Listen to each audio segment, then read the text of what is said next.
నమస్కారం city morning news కి స్వాగతం. ముందుగా ముఖ్యాంశాలు.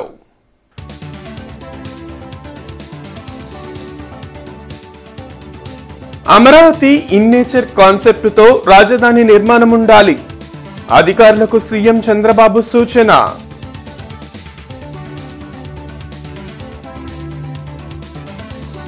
ఏపీకి పెట్టుబడులు రాకుండా జగన్ ఇంకా కుట్రలు చేస్తున్నారు. సింగపూర్ టూర్ గ్రాండ్ సక్సెస్ అన్న మంత్రి లోకేష్.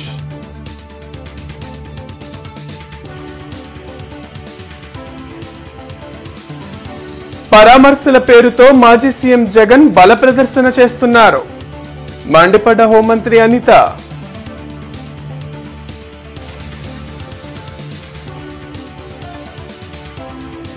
ప్రకాశం బ్యారేజ్ కు కొనసాగుతున్న వరద ఉధృతి. లోతట్టు ప్రాంత ప్రజలు అప్రమత్తంగా ఉండాలని అధికారుల హెచ్చరిక.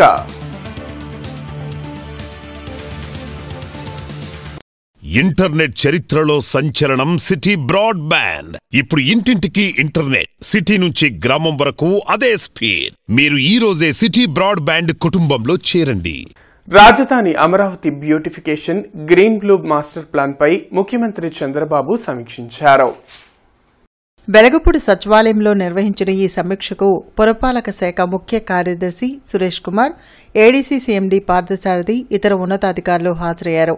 అమరావతిలో అంతర్జాతీయ స్థాయి ప్రమాణాలతో పార్కులు, హరిత ప్రాంతాలు ఉండేలా చర్యలు తీసుకోవాలని అధికారులను సీఎం ఆదేశించారు. ఔషధ మొక్కలను నాటడంతో పాటు గ్రీన్ బెల్ట్ ప్రాంతంలో దేశీయ వృక్ష జాతులు ఉండేలా చూడాలని స్పష్టం చేశారు. రివర్ ఫ్రంట్ కూడా సుందరంగా కనిపించేలా శ్రద్ధ పెట్టాలని చంద్రబాబు పేర్కొన్నారు. సింగపూర్ పర్యటన విజయవంతమైందని, 5 ఏళ్లలో 45,000 కోట్ల పెట్టుబడులకు ఒప్పందాలు కుదిరాయని మంత్రి నారా లోకేష్ తెలిపారు.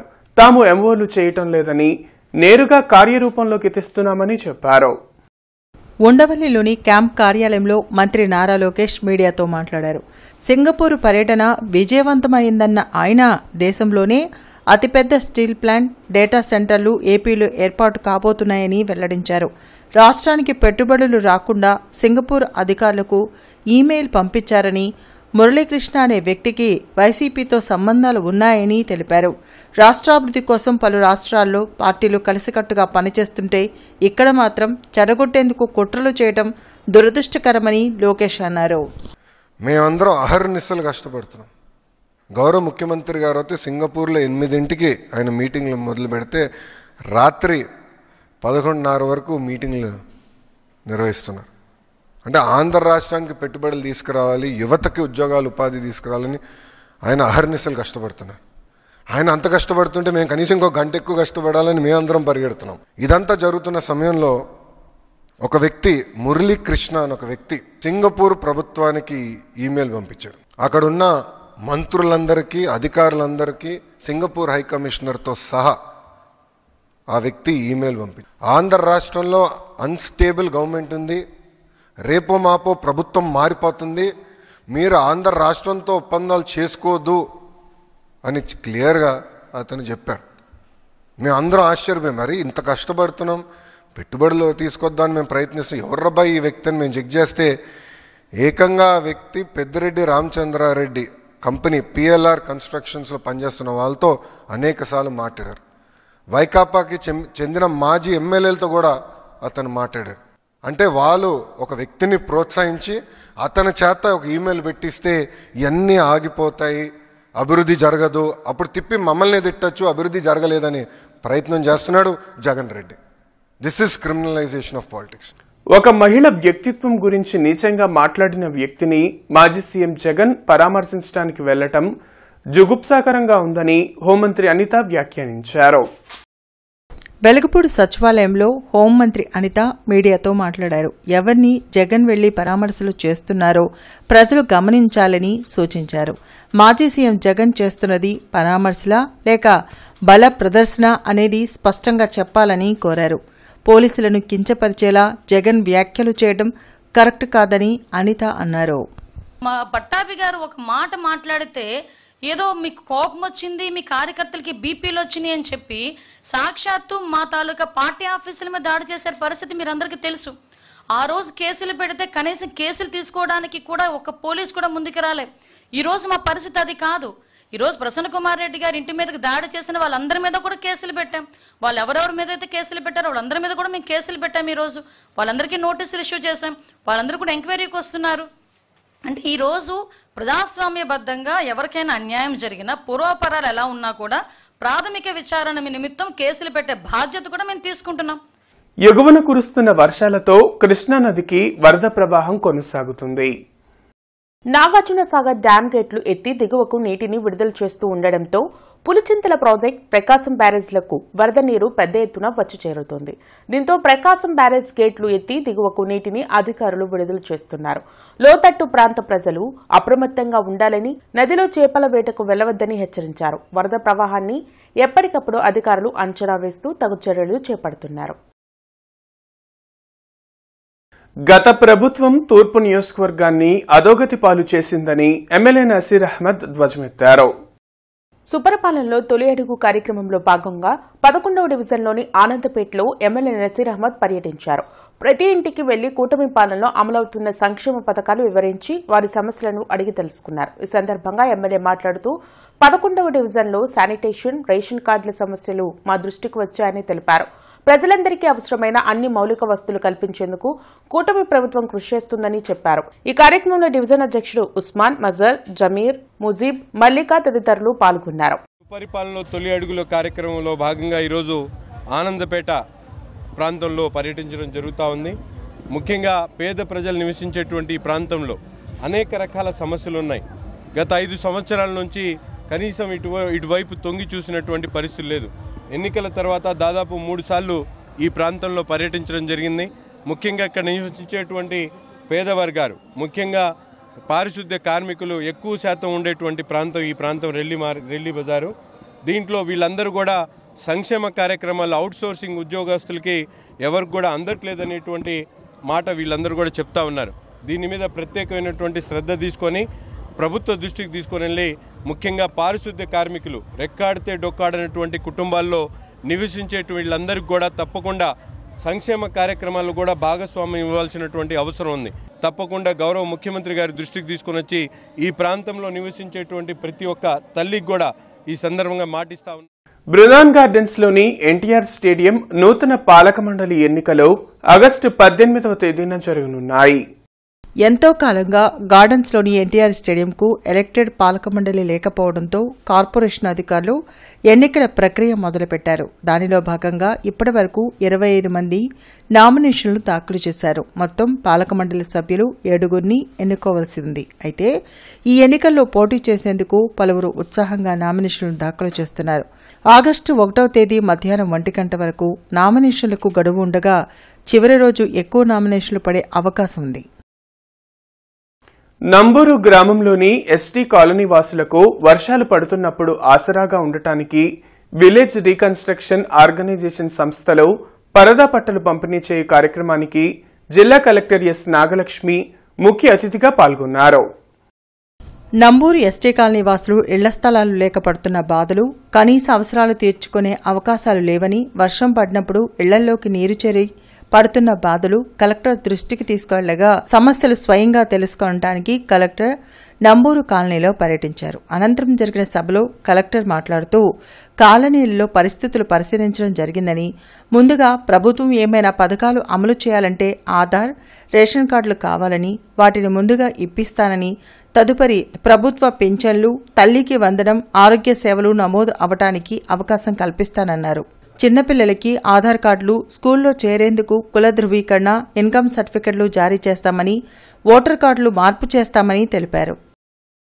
స్వచ్ఛ గుంటూరు, క్లీన్ గుంటూరు కాన్సెప్టులో మిషన్ గ్రీన్ గుంటూరు నినాదంతో లోగో డిజైన్ల కోసం నగర ప్రజలు, స్టేక్ హోల్డర్స్, విద్యార్థులు, వివిధ సంస్థల నుంచి డిజైన్ల ఆహ్వానానికి విశేష స్పందన లభిస్తుందని కమిషనర్ పులి శ్రీనివాసులు తెలిపారు.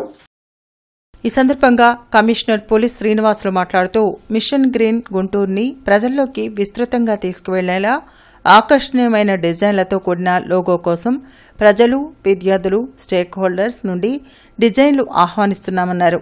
ఆసక్తి కలిగిన వారు తాము రూపొందించిన లోగో డిజైన్ను, సెల్ఫ్ డిక్లరేషన్, పేరు, ఫోన్ నెంబర్ వంటి వివరాలతో ఆగస్టు 5వ తేదీలోపు పంపవచ్చని తెలిపారు. డిజైన్లను జీఎంసీ ఏర్పాటు చేసిన కమిటీ ద్వారా పరిశీలించి ఉత్తమ డిజైన్ను ఎంపిక చేసి వారికి నగదు బహుమతితో పాటు జీఎంసీ ప్రశంసా పత్రాన్ని కూడా అందిస్తామన్నారు. రాజధానిలో 2వ విడత భూసేకరణ ఆపాలంటూ ఆంధ్ర రాష్ట్ర సమితి పార్టీ అధ్యక్షులు జంజనం కోటేశ్వరరావు చేపట్టిన రిలే నిరసన 32వ రోజుకు చేరుకుంది. నిడుముక్కల గ్రామంలో రాజధాని ల్యాండ్ పోలింగ్ కు వ్యతిరేకంగా జేకేఆర్ ఆధ్వర్యంలో రిలే నిరాహార దీక్షలు జరుగుతున్నాయి. ఈ సందర్భంగా కోటేశ్వరరావు మాట్లాడుతూ రాజధాని నిర్మాణం కోసం మొదటి విడత సేకరించిన భూమిని అభివృద్ధి చేయాలని కోరారు. 2వ విడత ల్యాండ్ పోలింగ్ చేయమని ముఖ్యమంత్రి చంద్రబాబు నాయుడు ఖచ్చితమైన హామీ ఇచ్చే వరకు ఈ రిలే నిరాహార దీక్షలు ఆపేది లేదని స్పష్టం చేశారు. నేనైతే స్పష్టమైన హామీ సీఎం గారు ఇవ్వాలి, ప్రెస్ మీట్ ద్వారా కానీ సరే. ఆయన సీఎం గారు మేము ఇక సెకండ్ పూలింగ్ తీసుకోవటం లేదు, ఫస్ట్ పూలింగ్ తీసుకున్నది డెవలప్మెంట్ చేసిస్తాం అని చెప్పాలి. Inner ring road, outer ring road ఏ అయితే సర్వే నెంబర్లు వదిలారో ఆ ప్రకారంగా భూసేకరణ చేసిస్తామని చెప్పాలి. అంతేగాని ఎవరో ఏదో మాట్లాడితే ఈ దీక్ష శిబిరం తీసేసుకొని దీక్ష మానేసుకొని వెనకాడికి వేయటం అనేది అది జరగదు. Indira Gandhi national centre for the arts ద్వారా Lakshmi academy for musical services సంయుక్త ఆధ్వర్యంలో సంగీత నృత్యోత్సవాలు అన్నమయ్య కళావేదికలో జరిగాయి. గార్డెన్స్ శ్రీ వెంకటేశ్వర స్వామి దేవస్థానంలోని అన్నమయ్య కళావేదికలో సంగీత నృత్యోత్సవ కార్యక్రమం వైభవంగా జరిగింది. దానిలో భాగంగా వాగ్గేయకారుల భక్తి వైభవం అనే అంశంపై వాచస్పతి ముప్పవరపు వెంకట సింహాచల శాస్త్రిచే ధార్మికోపన్యాసం నిర్వహించారు. అనంతరం బెజవాడ భువనేశ్వరి బృందంచే జరిగిన సంగీత కచేరీ ఆహుతులను విశేషంగా ఆకట్టుకుంది.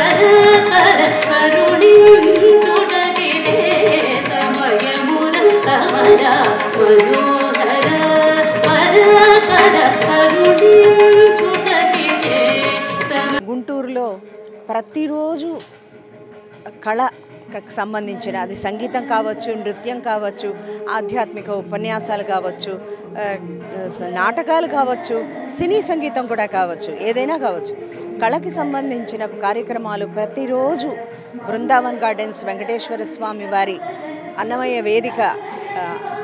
వేదిక మీద ప్రతిరోజు జరుగుతాయి. ఇది ప్రపంచంలోనే చాలా అరుదుగా జరిగే విషయంగా మేమందరం భావిస్తాం. ఎంతో ఆనందకరమైన విషయం. 6:30 అయ్యేసరికి సాయంత్రం ఎంతోమంది ఉత్సాహంగా వచ్చి శ్రోతలు, ప్రేక్షకులు వస్తారు. కళాకారులకి ఎంతో ఆనందకరంగా ఉండే ఒక వేదిక ఇది. ఇటువంటి అవకాశాన్ని ఇచ్చినందుకు దేవాలయం వారికి, గుంటూరు మొత్తం ప్రజలందరికీ కూడా కళా ప్రోత్సాహకులకి నమస్కారాలు తెలియజేసుకుంటున్నాం. ఇంటర్నెట్ చరిత్రలో సంచలనం సిటీ బ్రాడ్బ్యాండ్. ఇప్పుడు ఇంటింటికి ఇంటర్నెట్, సిటీ నుంచి గ్రామం వరకు అదే స్పీడ్. మీరు ఈ రోజే సిటీ బ్రాడ్బ్యాండ్ కుటుంబంలో చేరండి. బ్రాడీపేటలోని యూటీఎఫ్ కార్యాలయంలో పీడీఎం ఆధ్వర్యంలో ఉద్దమ్ సింగ్ సంస్మరణ సభ గురువారం నిర్వహించారు. కార్యక్రమంలో పౌర హక్కుల సంఘం రాష్ట్ర కార్యదర్శి చిలుకా చంద్రశేఖర్ పాల్గొన్నారు. ఈ సందర్భంగా చిలుకా చంద్రశేఖర్ మాట్లాడుతూ అంబానీ, అదానీల మధ్య భారత్లోని ఖనిజ వనరులను దోచిపెట్టేందుకే ఆపరేషన్ కగార్ పేరుతో గిరిజనులు, విప్లవకారులను కేంద్రం కాల్చి చంపుతోందని ఆరోపించారు. వచ్చే మార్చి నాటికి విప్లవకారులను నిర్మూలిస్తామని అమిత్ షా ప్రకటించడం ప్రజాస్వామిక వాదులను ఆందోళనకు గురిచేస్తుందని అన్నారు. పర్యావరణాన్ని, గిరిజనులను రక్షించుకోవటానికి మరో స్వాతంత్ర పోరాటానికి నడుం బిగించాలన్నారు. విరసం అధ్యక్షులు అరసవల్లి కృష్ణ మాట్లాడుతూ దేశంలో ఆకలి, నిరుద్యోగం, దారిద్ర్యం పోలేదన్నారు. ఈ కార్యక్రమంలో వివిధ సంఘాల నాయకులు కె జయసుధ, కోటా నాయక్, వెంకటేశ్వరరావు, సుధాకర్, సురేష్ పాల్గొన్నారు. రౌలత్ చట్టానికంటే కూడా దారుణమైనటువంటి ఊపా లాంటి చట్టాన్ని, అదేవిధంగా అర్బన్ నక్సలైట్ యాక్ట్కి సంబంధించిన వాటిని తీసుకొస్తూ భారత రాజ్యాంగంలో ఉన్నటువంటి ప్రాథమిక హక్కుల్ని మొత్తాన్ని కూడా కూటమి ప్రభుత్వం కూకటి వేళ్లతో పెకలిస్తూ ఉంది. కాబట్టి దీనికి వ్యతిరేకంగా పోరాడాలంటే ఉద్ధమ్ సింగ్ లాంటి వాళ్ళ ప్రేరణ, స్ఫూర్తి మనందరికి కూడా అవసరం. కాబట్టి ఉద్ధమ్ సింగ్ ఏదైతే అప్పటి నిర్బంధ చట్టాలకు వ్యతిరేకంగా తన ప్రయాణాన్ని కొనసాగించాడో, నేడు కూడా ఈ కూటమి ప్రభుత్వం పేరుతో జరుగుతున్నటువంటి అరాచకాలకు, అక్రమాలకు వ్యతిరేకంగా, ఈ చట్టాలకు వ్యతిరేకంగా ప్రజలందరూ పనిచేయాలి. విస్థాపన విద్యుత్ భారాలు, స్మార్ట్ మీటర్ల విధానాన్ని వ్యతిరేకిస్తూ ఆగస్టు 5న లిబర్టీ థియేటర్ ఎదుట ఉన్న కరెంట్ ఆఫీస్ వద్ద జరగనున్న సభను జయప్రదం చేయాలని ఐక్య ప్రజావేదిక పిలుపునిచ్చింది. ప్రజలపై భారాలు పెంచే ప్రీపెయిడ్ స్మార్ట్ మీటర్లను వ్యతిరేకిద్దామంటూ సిపిఐ, సిఐటియు, ఏఐటియుసి ఆధ్వర్యంలో అవగాహన ర్యాలీ నగరంలో నిర్వహించారు. ఈ సందర్భంగా సిపిఐ జిల్లా కార్యదర్శి జంగాల అజయ్ కుమార్, బి లక్ష్మణరావు మీడియాతో మాట్లాడారు. ప్రతి సంవత్సరం సర్దుబాటు ఛార్జీల పేరుతో సుమారు 15,000 కోట్లు కేంద్ర రాష్ట్ర ప్రభుత్వాలు ప్రజలపై భారాలు వేస్తున్నాయని మండిపడ్డారు. ఎన్నికల సమయంలో స్మార్ట్ మీటర్ల విధానానికి వ్యతిరేకంగా మాట్లాడిన మంత్రి లోకేష్ ఇప్పుడెందుకు మౌనంగా ఉన్నారని ప్రశ్నించారు. ప్రజలంతా ఈ స్మార్ట్ మీటర్ల విధానాన్ని వ్యతిరేకించాలని పిలుపునిచ్చారు. ఈ కార్యక్రమంలో మేడా హనుమంతరావు, అకిటి అరుణ్ కుమార్, ఆది నిక్కల్సన్, కోటా మాల్యాద్రి, జంగాల చైతన్య తదితరులు పాల్గొన్నారు. రాబోయే రోజుల్లో ఈ స్మార్ట్ మీటర్ల వల్ల మనం సెల్ ఫోన్ రీఛార్జ్ చేసుకున్నట్టుగా రీఛార్జ్ చేసుకోకపోతే అర్ధరాత్రి నుంచే కరెంటు కట్ అయిపోయేటటువంటి పరిస్థితి రాబోతూ ఉంది. అందుకని ప్రజలకు ఒకటే విజ్ఞప్తి చేస్తూ ఉన్నాం. తెలుగుదేశానికి ఓటేసిన వాళ్ళైనా, వైసీపీకి ఓటేసిన వాళ్ళైనా, సిపిఐకి ఓటేసిన వాళ్ళైనా, సిపిఎంకి ఓటేసిన వాళ్ళు ఎవరైనా రాజకీయాల్లో ఎవరు ఏ పార్టీ వైపు ఉన్నా కానీ ఇక్కడ ప్రస్తుతం మనపై విద్యుత్ భారాలు మోపుతున్నటువంటి ప్రభుత్వ దమన నీతిని మనం ఎండగట్టాలి. గతంలో ఏదైతే ప్రతిపక్షంలో ఉన్నప్పుడు నారా లోకేష్ గారు స్మార్ట్ మీటర్లు బిగిస్తే పగలగొట్టనని చెప్పినటువంటి ఆయన ఇప్పుడు అధికారంలోకి వచ్చిన తర్వాత అదే స్మార్ట్ మీటర్లని త్వరగా బిగించాలని చెప్పేసి అనే పద్ధతిలో వ్యవహరిస్తూ ఉన్నారు. దీన్ని ఖండిస్తూ ఉన్నాం. ప్రజలపైన భారాలు మోపేదానికి వ్యతిరేకంగా అన్ని ప్రజా సంఘాలు, వామపక్ష ప్రజా సంఘాల ఆధ్వర్యంలో ఈ నెల ఆగస్టు 5వ తేదీన గుంటూరు నగరంలోని లిబర్టీ సినిమా హాల్ ఎదురున్నటువంటి విద్యుత్ సబ్స్టేషన్ దగ్గర మహాధర్నా జరగబోతా ఉంది. ఈ మహాధర్నాలో ప్రజలు పాల్గొనాలని చెప్పేసి కోరుతా ఉన్నాం. సరస్వతి శిశు మందిర్లోని విద్యార్థులకు Andhra bank retired manager Mattapalli Ravikumar sports డ్రెస్సులను పంపిణీ చేశారు. పాతగుంటూరులోని సరస్వతి శిశు మందిర్ పాఠశాలకు ఆంధ్ర బ్యాంక్ రిటైర్డ్ ఉద్యోగులు వాటర్ కూలర్ బహుకరించారు. ఈ సందర్భంగా రిటైర్డ్ మేనేజర్ రవికుమార్ మాట్లాడుతూ ఆంధ్ర బ్యాంక్ విశ్రాంత ఉద్యోగుల సంఘం ఆధ్వర్యంలో ఎన్నో సామాజిక కార్యక్రమాలు నిర్వహిస్తున్నామని తెలిపారు. ఈ కార్యక్రమంలో అసిస్టెంట్ జనరల్ మేనేజర్ ఎస్ఎస్ఎస్ మూర్తి, అధ్యాపకులు, విద్యార్థులు పాల్గొన్నారు. అబ్దుల్ కలాము చిన్నపిల్లాడు, తను వెళతాడు, వెళ్ళగానే అక్కడ పక్షులు ఎట్లా ఎగురుతున్నాయి ఏంటి అని చెబుతారు. చెప్పగానే కొంత అర్థం అవుతుంది. ఆయన అంటాడు కదా, నేను పెద్ద అయిన తర్వాత విమానాన్ని ఎట్లాగా ఎగురుతుందో నేను అట్లాగా నేను దాన్ని కనిపెడతా అని చెప్పేసి చెబుతారనమాట. నాకు దాని మీద అభిరుచి ఉంది, ఇంట్రెస్ట్ ఉంది అని అంటే చెబుతారు. అప్పుడు గురువు గారు కూడా ఆయనకు సహాయం చేస్తా, నువ్వు మంచిది, నువ్వు ముందు విమానాన్ని నడపాలన్నా, లేకపోతే విమానం తయారు చేయాలన్నా, లేకపోతే మిసైల్స్ తయారు చేయాలన్నా కూడా నువ్వు మొదట ఏం చేయాలి అని అంటే నువ్వు బాగా శ్రద్ధగా చదువుకోవాలి. అట్లాగే ఆయన కళని ఆయన సాకారం చేస్తున్నారు అబ్దుల్ కలాం. మీరంతా కూడా మనం చిన్నప్పటి నుండే మనం ఏదో ఒక అభిరుచి ఉంటుంది, నేను పెద్ద అయిన తర్వాత ఇట్లా కావాలి అని చెప్పి. ఆంధ్రప్రదేశ్ గ్రామీణ bank chairman K Pramod Kumar Reddy జిల్లా కలెక్టర్ ఎస్ నాగలక్ష్మిని కలిసి శౌచాలయాల అభివృద్ధి కోసం బ్యాంకు తరఫున 3,80,000 రూపాయల చెక్కును అందించారు. గుంటూరు కలెక్టరేట్ కార్యాలయంలో పనిచేసే సిబ్బందికి మరియు ప్రజలకు మెరుగైన సౌకర్యాలు కల్పించేందుకు ఆంధ్రప్రదేశ్ గ్రామీణ బ్యాంక్ శౌచాలయాల అభివృద్ధి కోసం సహాయం అందించింది. ఈ సదుపాయం దాదాపు 450 మంది ఉద్యోగులు మరియు 150 మంది ప్రజలు ఉపయోగించుకోగలరని తెలిపారు. వార్తలు ముగించే ముందు ముఖ్యాంశాలు మరోసారి.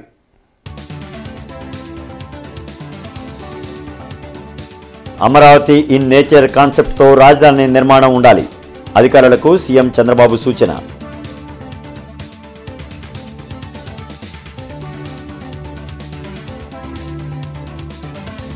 ఏపీకి పెట్టుబడులు రాకుండా జగన్ ఇంకా కుట్రలు చేస్తున్నారు. సింగపూర్ టూర్ గ్రాండ్ సక్సెస్ అన్న మంత్రి లోకేష్.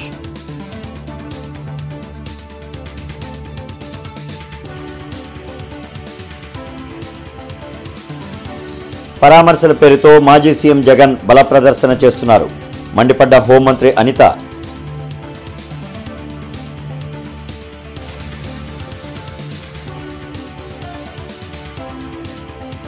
ప్రకాశం బ్యారేజ్కు కొనసాగుతున్న వరద ఉధృతి.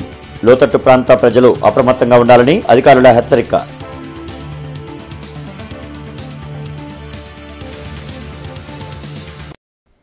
సిటీ న్యూస్ సమాప్తం. నమస్కారం.